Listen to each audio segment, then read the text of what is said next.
El conte de les 4 petites cantonades de no res. Hi havia una vegada un petit quadrat que jugava amb tots els seus amics. Però de cop i volta... Tots a la casa gran! Totes a la casa gran! Les petites rodonetes van començar a entrar a dins de la casa gran. De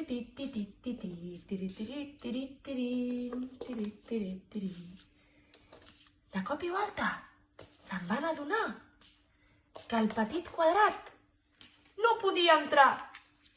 Quadrat, prova d'entrar. No puc, amics i amigues. Estava molt trist. No sabia ben bé què podia fer. Ell no era rodó com la porta. El petit quadrat no parava de pensar com poder passar per aquella porta. Li agradava molt entrar a la casa gran amb els seus amics i amigues.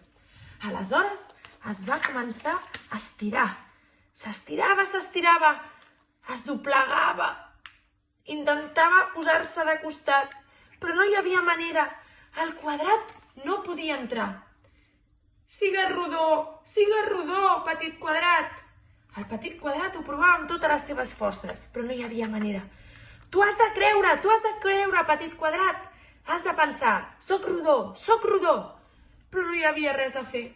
El quadrat estava desesperat. Aleshores t'haurem de tallar les 4 cantonades. A veure, ho provarem. Però el petit quadrat estava mort de por. No, em fareu massa mal. Hem de provar una altra cosa.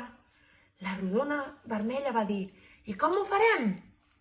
De cop i volta van reunir-se totes per pensar a veure quina era la solució. I al cap d'una estona, tic-tac, tic-tac, van comprendre que no era el petit quadrat el que havia de canviar. És la porta! Hem de tallar la porta per fer-la quadrada i d'aquesta manera podrà entrar el quadrat. Entre totes van començar a serrar fins a aconseguir que la porta fos quadrada. Van dir, quadrat, prova d'entrar ara. Prova d'entrar a la casa gran amb tots nosaltres. El quadrat va provar d'entrar i per fi va poder entrar. Estava molt i molt content i tots junts van celebrar la gran victòria. La qüestió no era que ell s'hagués de transformar, sinó que les petites coses que entre tots decidim puguem arribar a la solució.